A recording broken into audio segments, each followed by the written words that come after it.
오늘 말씀은 잠언 20장입니다. 잠언 20장 1절부터 4절 오늘 좀 짧게 보겠습니다. 잠언 20장 1절에서 4절 말씀 우리 함께 읽도록 하겠습니다.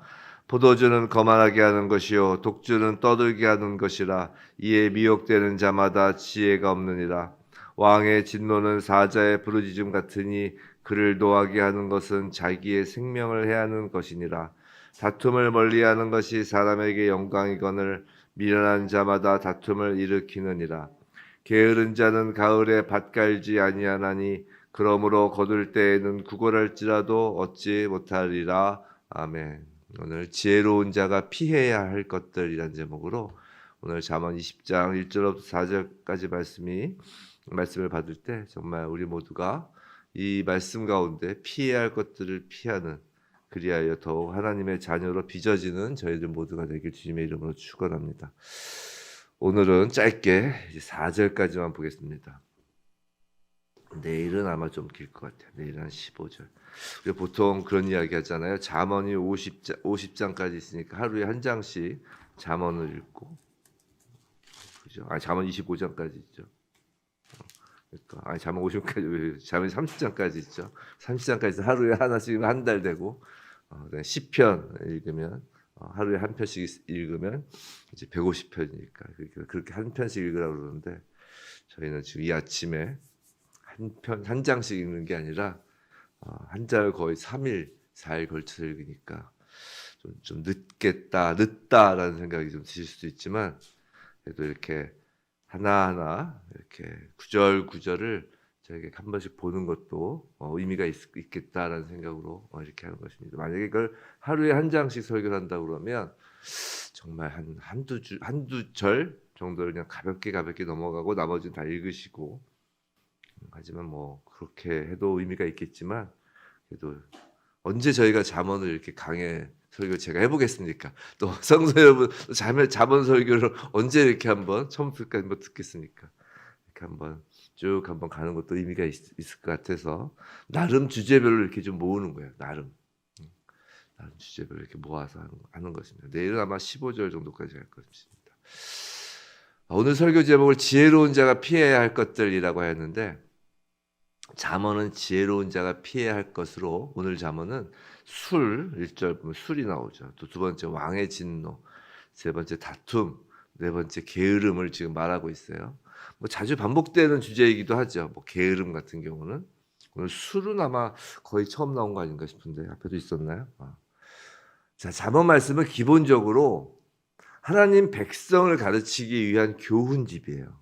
이 성경 66권 중에 특별히 잠언서는 이 교훈집, 즉 교본 같은 거예요. 교본. 그래서 어떤 가르침을 주는 책인데 하나님의 백성을 가르치기 위한 것이에요. 자, 왕의 자녀들이잖아요. 하나님의 백성, 왕이시니까 하나님의 백성, 우리가 하나님의 자녀라고 하면 왕의 자녀들이에요. 이 왕의 자녀들을 지금 왕궁에서 내쫓으려는 목적이 아니라 궁전에서 살아갈 그 왕의 자녀들을 왕답게 키우기 위한 것이에요.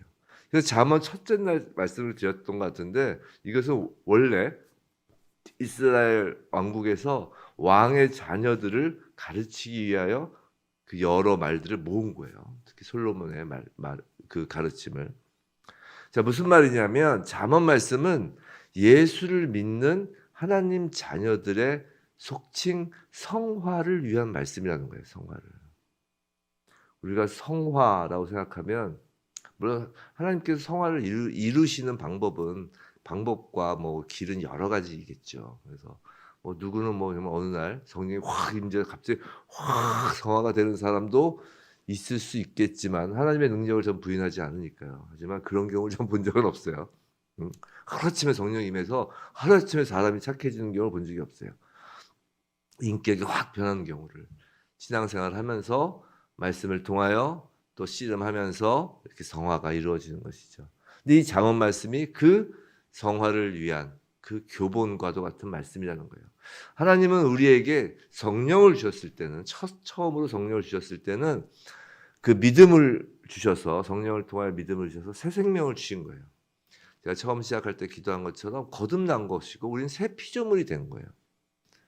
자, 새 피조물이 됐어요. 우리가 예수 그리스도를 믿음으로 우리가 성령으로 인하지 않고서는 예수를 주라 할 수 없죠. 예수 그리스도를 주라 시인한 때 우리는 거듭난 것이에요. 하지만 그것으로 하나님은 일하시는 그 손을 놓으시는 것이 아니라고요. 오히려 그때부터 본격적으로 하나님의 열심을 시작하시는 거예요. 마치 우리가 자녀를 낳으면 그때로부터 이제 부모의 일이 끝나는 것이 아니라 그때부터 오히려 부모의 일이 본격적으로 시작되는 것과 같죠. 하나님은 하나님 자녀들의 이 땅에서의 삶에 매우 큰 관심을 갖고 매우 주목하시고 계세요. 왜냐하면 하나님의 자녀들이야말로 하나님 나라, 하나님 당신의 그 궁전에서 영원히 왕노릇하며 영원히 살아가야 할 사람들이기 때문이에요. 구원은요, 자격을 요하지 않아요.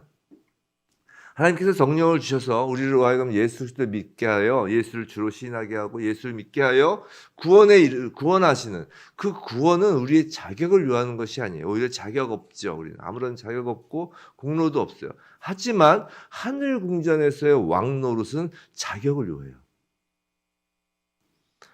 일단 그 자격은 거듭나야 돼요. 거듭나는 것을 위한 자격은 없지만 거듭난 것은 자격이 돼요. 왕 노릇을 하기 위한. 근데 왕이 제대로 자신의 역할 감당을 할 수 없다면 이제 그 나라가 어지러워지는 거잖아요. 왕이 왕다워야지 왕이 왕답지 못하면 이제 그 나라는 소위 말해서 망하는 거라고요. 그 망한 나라가 대표적으로 에덴 동산인 거예요.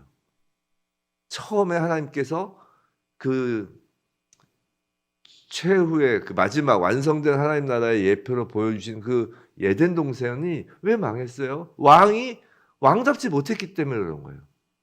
하나님께서 아담을 창조하시고 이 땅에 왕 노릇하게 하신 거 아니에요. 청지기. 겸손하게 우리는 청지기. 우리가 좋아하는 말로는 왕 노릇.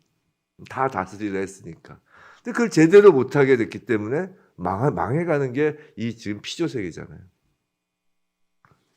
즉 왕이 왕 노릇을 하지 못하면 그 결과는 심각한 것입니다. 성도 여러분, 가끔 우리는 성화라고 하니까 자꾸만 이 동양적 사고방식, 꼭 동양이 아니겠죠. 그 뭐 동서양을 막론하고 마치 우리 개인이 되게 훌륭한 사람이 되는 것이 성화라고 생각을 해요. 그것이 성화의 목적이라고 생각을 해요. 근데 성도의 성화는 개인적으로는 자격을 위한 것이고, 그렇기 때문에 성도는 그저 개인적인 것에 머무르는 것이 아니라 하나님 나라를 위한 거예요. 성도 여러분, 여러분 한 분 한 분이 성화되는 과정은 여러분이 그 마치 도교에서나 뭐 산속에서 돌을 닦아서 신선되라고 성화시키시는 게 아니라 하나님 나라의 왕노릇하라고 왕교육시키시는 거라고요. 즉 그래서 개인적인 것이 아니죠. 하물며 우리 인간도 어렸을 때부터 학교 교육을 시키는 그 목적이 뭐예요? 요새는 목적이 다 그 아이들 좋은 대학 가고 좋은 직장 갖고 의사 만드는 게 목적일 수 있지만 제가 이전에 한번 말씀드렸죠. 그 강남에서 옛날에 벌써 20년 전인데도 그때만 해도 20년 전까지만 해도 의대 가려면 학부모들이 유치원 때부터 의대 가는 쫙 플랜을 짜서 교육을 시키더라고요. 20년 전에 제가 보니까. 제가 그때 했죠. 의사들 이제 나중에 망하겠다. 근데 왜 의대를 보내려고 그러는 것 같아요? 왜 의사를? 학부모들이. 아니 솔직히 물론 개 중에는 훌륭하신 분도 있죠. 훌륭하신 분도 있습니다. 제가 그거를 부인하는 건 아니에요. 정말 생명의 소중함, 그리고 정말 그 병든 자를 고치는 것에 대한 일의 보람을 그 자녀들에게 이렇게 알려주며 의사를 권하는 부모도 분명히 있을 것입니다. 하지만 아마 대부분이 자녀의 편안한 삶, 안정된 미래, 그런 것으로 이제 의대를, 물론 그게 나쁘다는 건 아니지만 그게 세상이라는 것이죠. 하지만 하나님 나라에서는 그게 아니에요. 모든 일이 다 하나님 나라를 위한 거라고요. 성화는 특히나 하나님 나라를 위한 것이에요. 우리의 성화는 모든 피조 세계를 위한 거라고요. 잠언 말씀을 그런 의미로 받게 되면 단 한 구절도 그냥 넘어갈 수 없는 거예요. 우리가 이전에 잠언을 읽을 때 저도 그랬어요. 잠언을 읽을 때 그냥 하루에 한 장씩 읽으라니까 열심히 읽죠. 그냥 읽는데 그 중에서 이제 눈에 탁탁 튀는 것만 아 이게 참 좋은 말이다. 아 이걸 가슴에 담고 살아야 되겠다. 해가지고 그 정도로만 생각을 했지. 아 이게 정말 우리가 왕을 만들기 위한 하나님의 교훈집이다. 그리고 그 목적은 하나님 나라를 위한 것이고 결국 이 땅에 임하는 하나님 나라, 즉 하나님이 원래 우리에게 명령하셨던 피조 세계를 다스리라는 그 다스림을 위한 성화구나라고 생각하면 한 구절도 그냥 넘어갈 수 없을 것입니다. 잠언에서 지혜로운 자라는 말은 바로 하나님께서 직접 가르치시고 키우시는 바로 저와 여러분 하나님의 자녀를 의미하는 것이에요. 잠언은 하나님께서 보시기에 걸맞는 하나님의 자녀로서 걸맞는 모습으로 성장시키기 위한 교훈집입니다. 자, 그럼 오늘 본문에서 하나님의 자녀가 피해야 할 것이 무엇인지 이게 쭉 길게 이야기한 것이 이제 포도주 때문에 이야기를 한 것이겠죠. 1절 포도주는 거만하게 하는 것이요 독주는 떠들게 하는 것이라 이에 미혹되는 자가 지혜가 없느니라. 왜 이렇게 앞에서 제가 쭉 이야기를 했냐면 우리는 성도가 술을 마셔도 되는지 아닌지에 대한 궁금증을 갖는 경우가 많아요. 그죠? 그건 한국교회 초기부터 금주를 아름다운 전통으로 세워왔기 때문이라고요. 하지만 앞서 지금 계속 말씀드린 것처럼 금주는 뭐와 관련이 없는 거냐면 거듭남과 관련이 없는 거라고요. 거듭남, 구원은 자격과 관련이 없는 거라고 했잖아요. 자격과 무관한 거라고 했잖아요. 우리의 자격과. 즉 금주는 구원과 관련이 없어요. 구원은 본질적인 것을 의미하는 것입니다. 물론 성화도 본질적인 것이긴 하지만 정말 중요한 건 일단 생명을 얻어야 되는 거잖아요. 그리고 그 생명을 얻은 생명답게 크는 거와 생명을 얻는 건 다르잖아요. 그래서 금주, 술을 안 마시는 것은 구원과는 관련이 없어요. 다만 이것은 왕의 자녀들이 왕답기 위한 것과 관련이 되는 것이에요. 1절에서 잠언은 그 음주를 술을 마시는 것을 지혜의 차원과 연결시키고 있어요. 술의 유혹에 미혹되는 자는 지혜자라고 할 수 없다는 것이에요. 지혜자는 점점점 하나님의 자녀답게 왕답게 커가는 자들을 지혜자라고 하잖아요. 자, 독주를 가까이 한다면 경건한 삶, 여호와를 경외하는 삶에서 멀어지게 된다는 의미죠. 생각해 보세요. 구약의 나시린들은 포도주와 독주를 철저히 금했죠. 포도나무에서 난 것조차 멀리했어요. 그렇듯이 우리도 술을 멀리해야 한다는 것이에요. 더욱이 우리는 성령을 받은 자들이잖아요. 술과 성령을 비교한 유명한 말씀이 있죠. 에베소서 5장 18절 술 취하지 말라 이는 방탕한 것이니 오직 성령으로 충만함을 받으라.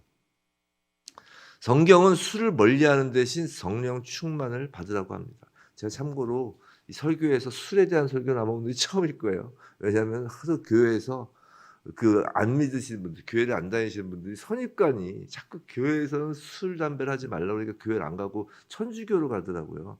거긴 다 할 수 있으니까. 근데 그게 아니라는 거예요. 그 술, 담배 하셔서 교회 오셔요. 전혀 상관없습니다. 외국 교회에서는 흡연실도 있어요. 이건 우리나라의 전통적인 그냥 문화예요, 문화. 근데 다만 술 부분은 담배는 이 성경이 있었을 때 담배란 그 약초가 없었죠. 약초가 아니라 식물이 없었죠. 성경에 기록할 때 이제 술이 문제였는데 이 술 취하지 말라. 술에 대한 건 성경에 경고가 있어요. 이게 왜냐하면 성령과 비교되기 때문에 그런 거예요.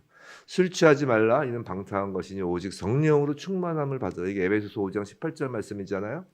성경은 술을 멀리하는 대신 성령의 충만을 받으라고 해요. 이게 술과 성령의 어떤 유사점이 있기 때문에 그래요. 이 성령 충만을 술 취함과 비교하는 까닭은 그 유사점이 있어서 그래요. 자, 뭐냐면 술에 많이 취하면 제가 항상 그 주장하는 말씀드리는 그 인격의 3요소 있죠. 지정의, 그러니까 지성, 그다음에 정, 감정, 의지 이렇게 세 가지가 있는데 이걸 통틀어서 마음이라고도 하고 이걸 통틀어서 인격이라고도 하고 이걸 통틀어서 어떤 때는 자유의지라고도 합니다. 어쨌든 근데 이 지정의가 술을 많이 취하면 술에 빼앗긴다는 거죠. 그럼 우리 이제 술을 많이 마셔보신 분들은 알잖아요. 뭐 꼭 안 마셔도 대충 추측이 되죠. 술 많이 마시면 일단 평소 생각과는 다른 생각을 합니다. 지가 바뀌어요. 그다음에 감정이 바뀌어요. 둘 중에 하나예요. 어떤 사람은 갑자기 급격히 기분이 좋아졌다가 어떤 분은 술을 마시기만 하면 급격히 기분이 다운되는 분도 있죠. 웃는 분 있고 우는 분 있고 그러니까 감정이 제대로 컨트롤이 안 되는 거예요. 의지 뭐 더더군다나 그렇죠. 갑자기 술을 마시면 이상한 의지가 발동되죠. 뭐 갑자기 제가 옛날에 대학 다닐 때는 아주 제 친구 중에 재밌는 친구가 있었어요. 술만 마시면 택시를 타면 신발을 벗고 타요. 거기가 방인 거죠. 그러니까 반드시 벗어야 되는 거예요. 그러지 말라고 아무리 옆에서 말려도 신발을 꼭 벗어야 돼요. 이제 나중에 이제 애들이 그 신발을 아예 택시 안에 던져 놓죠.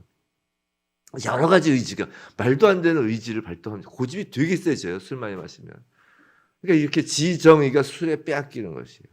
근데 성령에 충만하면 아마 성령 충만함을 경험해 본 적이 있으신 분들은 알 것입니다. 소위 말해서 우리는 그것을 아마 성령 체험이라고들 이야기들 하죠. 사실 성령 체험이라는 건 우리가 살면서 신앙생활 하면서 어떤 때 성령 충만해질 때가 있어요. 뭐 정말 기도를 열심히 하고 있다가 할 때도 있고. 근데 이 성령 충만함도 사실은 이 성령님이 주관하신다는 걸 아셔야 돼요.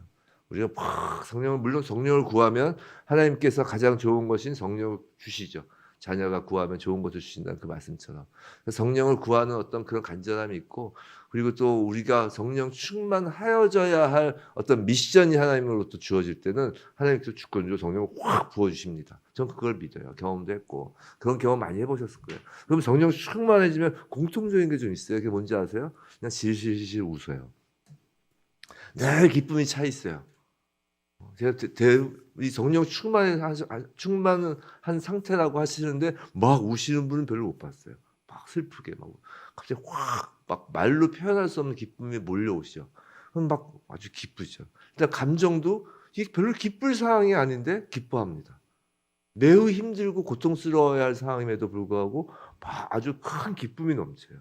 그래서 보통 우리가 그 수용소에 갇힌 우리 그 선교사님들이나 그런 분들이 늘 간증할 때 그러잖아요. 말할 수 없는 기쁨이 몰려온다. 그리고 생각도 평상시에 생각했던 것과 다른 생각을 하죠. 하나님의 생각을 하게 됩니다. 하나님의 뜻을 갖고 일을 하게 돼요. 그렇기 때문에 세상 사람들이 보면 미친 거예요. 그러니까 보통 세상 사람들이 예수 열심히 믿고 성령 충만하면 미친 사람처럼 보이는 것이죠. 그게 바로 사도행전에서 보였던 그 다락방에 있었던 사람들에 대한 사람들의 평가였죠. 미친 거 아니야? 막 그런 거잖아요. 근데 의지도 바뀝니다. 평소 같으면 생각지도 않았던 저기 아프리카 오지도 가고 막 그냥 막 의지적으로 가게 되는 거예요. 의지를 성령님께서 부어 넣어 주시죠. 이렇게 성령이 충만하면 똑같아요. 유사합니다. 술 취한 것과 우리의 지정의가 변하고 우리의 이전 모습과 다른 성령 충만함으로 성령이 우리의 지정의를 휘어잡는 거예요. 그렇기 때문에 술에 쥐어 잡히느냐 성령에 쥐어 잡히느냐가 외부에 드러나는 현상이 좀 비슷해요. 그렇기 때문에 성경에서는 술 취하지 말라는 것입니다. 특히 1절 말씀처럼 술 취하면 사람들은 거만하게 되고 말이 많아지게 돼요. 성도로서 어울리지 않는 모습이죠. 성령에 취하면 우리는 예수를 닮아 겸손하게 되는 것이요. 2절 왕의 진노는 사자의 부르짖음 같으니 그를 노하게 하는 것은 자기의 생명을 해하는 것이니라. 자, 2절에서는 세상 왕에 대한 말씀일 뿐만 아니라 만왕의 왕이신 하나님에 대한 그 태도를 교훈한다는 의미도 갖고 있어요. 진정한 생명의 주관자이시며 절대 권력의 소유자이신 왕 되신 하나님을 진노케 함으로 정말 그럼 큰일 난다는 거예요. 그럼 스스로 생명에서 떨어져 멸망에 이르지 않도록 하여야 한다는 것이죠. 생각해보면 오늘날 세상의 권력자나 재력가 앞에서는 그들의 마음을 얻고자 노력합니다. 근데 그러면서도 정작 우리 인생의 생명을 주관하는 하나님 앞에서는 별다른 노력도 없이 하나님의 진노를 사는 아주 거짓된 말과 악행을 일삼는 사람들이 얼마나 많은지 모르죠. 예수님께서 말씀하셨어요. 몸은 죽여도 영혼은 능히 죽이지 못하는 자들을 두려워하지 말고 오직 몸과 영혼을 능히 지옥에 멸하시는 자를 두려워하라고 분명히 말씀하셨어요. 하나님을 두려워해야 됩니다. 우리는 가끔 하나님의 사랑과 은혜를 받은 우리는 하나님의 백성이기에 그렇기 때문에 하나님의 사랑, 은혜를 너무 강조하다 보면 하나님을 두려워하지 않아도 되는 것이 아닌가라는 생각을 하기 쉬워요. 하지만 결코 그렇지 않아요. 하나님은 죄에 대하여 하나님의 그 죄에 대한 진노는 우리가 생각하는 것 그 이상으로 엄청나십니다. 하나님은 죄에 대하여 정말 진노를 뿜으세요. 이 진노한다는 그 말의 그 원어적 표현은 뭐냐면 이 말이 말 코에서 킁킁킁 되는 거 있잖아요. 막 숨을 그 바람 확 내뿜는 그 정도로 진노하시는 거예요. 아주 그 분기 탱천한다고 그러잖아요. 그렇게 하나님은 죄에 대해서 진노하십니다. 생각해 보세요.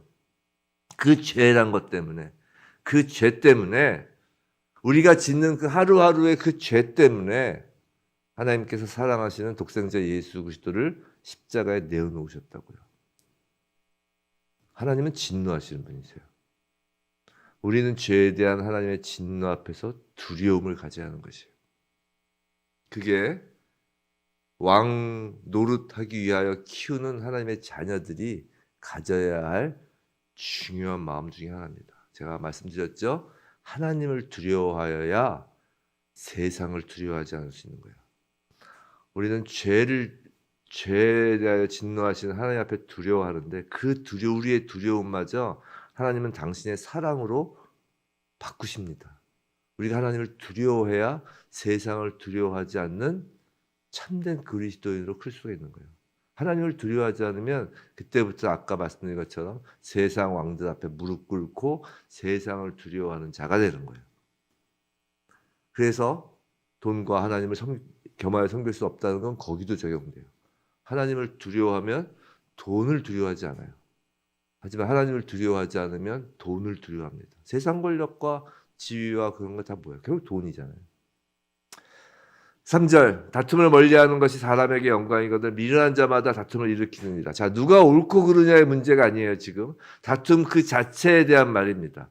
다툼이라는 것은 잘잘못을 가리기 이전에 이미 양쪽 모두에게 피해를 가져오는 것이기 때문에 다툼의 소재 자체를 아예 없애는 것이 지혜롭다는 것이에요.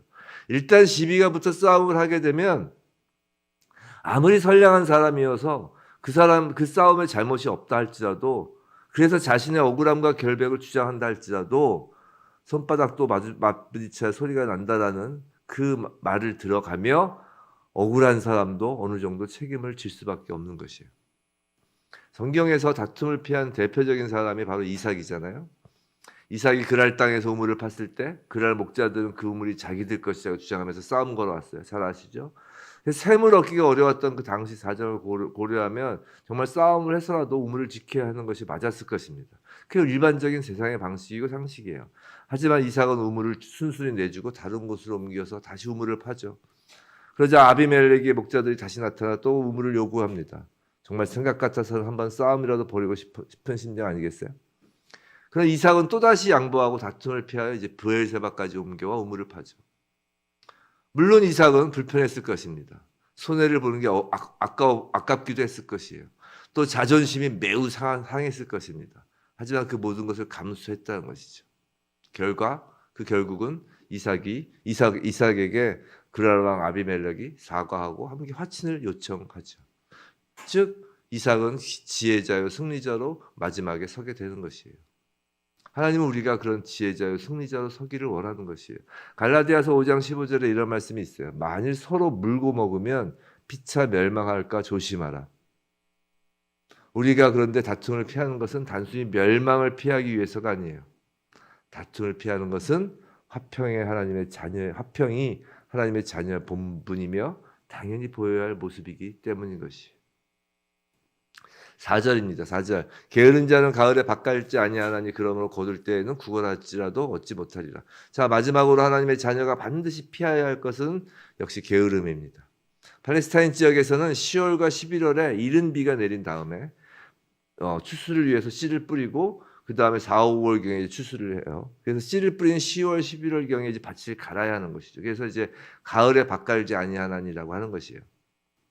우리는 가끔 천국이 어떤 곳일지를 상상해 보기도 하죠. 우리 그런 상상 많이 하잖아요. 그런 이야기 많이 하고 우리 예수 믿는 사람들끼리 천국이 어떤 모습일까? 막 그러면서 남자 여자가 있을까? 막 그러면서 그리고 이제 정말 거기서 어떤 일이 벌어질까?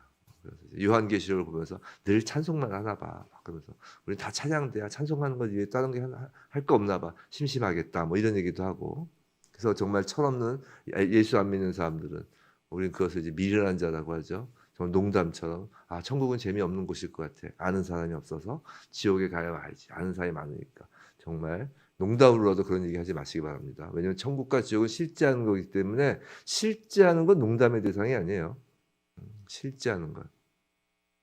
농담이라는 건 없는 것을, 상상 속에 있는 것을 가지고 할 때 농담이 될 수 있는 거지, 실제 있는 것, 실제 앞으로 우리가 닥쳐야 할 현실에 대해서 농담을 하진 않잖아요. 천국과 지옥은 있기 때문에 천국 지옥 갖고 엔간하면 농담하는 게 아닙니다. 여하튼 우리는 가끔 그렇게 천국이 어떤 곳일지를 상상해 보는데, 천국에서도 일을 할 것이라는 생각은 잘 하지 않는 것 같아요. 천국에서 땀 흘릴 거라는 생각을 하지 않는단 말이에요. 땀은 안 흘릴 수 있어요. 땀은. 왜냐하면 이제 아담이 죄 짓고 난 다음에 하나님께서 네 땀이 코끝에 맺힐 거라고 했잖아요. 너가 이제 힘들어서 너의 수고가. 근데 그 원어적인 표현이 땀이 너무 많이 땀이 흘리고, 우리 땀을 많이 흘리면 코끝에 땀이 송글송글 맺히잖아요. 그런 표현이라고요. 근데 천국에서 여하튼 일을 할 거라는 생각을 잘 안 하는데, 이 창세기에서 에덴 동산을 가만히 보면 에덴 동산 아까 말씀드린 것처럼 하나님 나라인, 완전한 하나님 나라인 새하늘과 새 땅을 예표하는 것이 에덴 동산이에요. 근데 그 창세기 3장 15절을 우리가 보면 여호와 하나님이 그 사람을 이끌어 에덴 동산에 두어 그것을 뭐하라고 시켰죠? 경작하게 시켰다. 경작하게. 잘 아실 거예요. 우리가 아담이 에덴 동산에서 일했다니까요. 경작했다고요. 즉 하나님의 자녀는 일을 하는 자예요. 우리 천국 가도 일을 할 것입니다. 왜냐하면 하나님께서 일을 하시거든요. 예수께서도 안식일에 병자를 고치시며 뭐라고 하셨어요? 아버지께서 이제까지 일하시니 나도 일한다 라고 하셨다고요. 창조의 하나님은 일하시는 하나님이세요. 우리식으로 이야기하면 워커홀릭 같으신 거, 워커홀릭이시죠. 생각해 보세요. 하나님께서 왜 피조세계를 막 이렇게 만드셨겠어요? 왜 지금까지 하나님은 이렇게 피조세계를 돌보시며 보호하시며 계속 일을 하시나요? 하나님이 일하시는 하나님이세요. 하나님의 속성이에요, 사실. 우리가 뭐 대표적인 속성은 아니지만, 드는 속성은 아니지만, 하나님의 속성은 창조하시는 하나님이시거든요. 하나님의 창조는 멈추어지는 게 아니에요. 과거로 끝난 게 아니라고요. 하나님은 지금도 계속하여 새 창조를 하시고 있잖아요. 지금도 계속하여 성령으로 거듭나는 사람들이 나오고, 계속하여 거듭난 우리를 빚어가시잖아요. 지금도 일하고 계시잖아요. 그렇기 때문에 하나님과 함께 한다라는 것은 바로 우리가 하나님과 함께 일한다라는 의미와 같다고요. 하나님이 일하시는데 우리가 게으름을 피운다라는 것은 하나님과 거리를 두고 서 있다는 것과 똑같다고요. 하나님 저와 함께 해주십시오라고 이야기를 하는데 일을 안 한다는 건 어불성설이에요. 예수님도 그러셨잖아요. 내 멍에를 매라고. 같이 멍에를 매자 하셨잖아요. 세상의 짐진 자들 다 나에게 와서 쉬라. 우리는 거기까지만 우리를 알고 싶죠. 그냥 쉬고만 싶죠. 근데 예수님이 그랬다고요. 내가 멍에는 세상이 주는 것과 다르니까 같이 매자. 이게 뭐예요? 예수님이 일하시니까 옆에서 따라라도 오라는 거예요. 걷기라도 하라는 거예요. 즉 일하라는 거라고요. 사랑하는 성도 여러분, 우리는 하나님과 함께하기를 원한다면 일을 해야 되는 거예요. 일을. 게으르면 안 되는 것입니다. 우리는 예수를 믿고 한번 돌이켜 보세요. 우리가 신앙생활을 제대로 하려고 결심할 때부터 사실 여러 가지 불편한 점이 많다고 느껴집니다. 그죠? 막 술 먹는 것도 죄책감이 좀 들고, 게으르 좀 쉬고자 하면 일하려는데 좀 그렇고. 근데 쉬는 것도 중요하죠. 잘 쉬는 것도 중요합니다. 제가 이렇게 이야기한다고 해서 정말 워커홀릭처럼 일주일 내내 일만 하라는 건 아닌데, 여하튼 예수 제대로 믿고 신앙생활 제대로 하려면 좀 이전의 내 모습과는 불편한 점이 많아요. 근데 우리가 그래서 보면 정말 이 세상에서 정말 살기도 어렵잖아요. 이 세상에서 살아남기도 힘든데 거기에 더하여서 신앙생활까지 더하여지니까 정말 인생이 더 힘들어졌다라고 생각하기도 해요. 주일날 좀 쉬고 싶은데 교회도 가야 되죠. 또 새벽 예배도 이렇게 또 안 나오면 좀 찜찜하게 만들죠. 어쨌든 교회에서 막 나오라고 강요는 안 하는 것 같은데 무언에 뭔가 있는 것 같고, 또 이제 저희 교회 또 목요일에 이제 성경 공부하죠. 밤에 가스펠 저 줌으로 하고, 금요일에도 줌으로 기도해야 하는데 또 이제 참여 안 하면 좀 뭔가 쥐가 이제 좀 그렇고, 뭔가 약간 더 시간 내기가 더 힘들어졌습니다. 더 빡빡해지죠. 근데 그건 당연한 거예요. 우리가 세상에서 살아남기 위하여 힘든 그 부분에다가 더하기 신앙생활까지 더하여져서 힘들어지는 건 당연하다고요. 예수를 믿으면 힘들고 불편해져야 되는 것이 당연한 거예요. 왜냐하면 왕의 자녀가 되었기 때문이에요. 왕의 자녀는 저기 그 시장에 있는 시장판에서 그냥 막 살아도 되는 거지와 다른 거예요. 그걸 대표적으로 보여주는 그 유명한 소설이 왕자와 거지잖아요. 거지가 왕궁에 들어가서 거의 미치려고 그러잖아요. 불편해서. 왕자는 밖에 나가서 너무 신나게 놀잖아요. 나중에 고생하지만. 우리가 왕의 자녀이기 때문에 왕궁에서 살아야 될 존재이기 때문에 당연히 힘들고 불편해야 되는 것입니다. 어찌 왕복을 입고 왕자의 옷을 입고 예수의 그 십자가 그 의의 옷을 입고 불편하지 않을 수가 있어요. 힘들지 않고 불편하지 않으면 그것은 게으른 것입니다.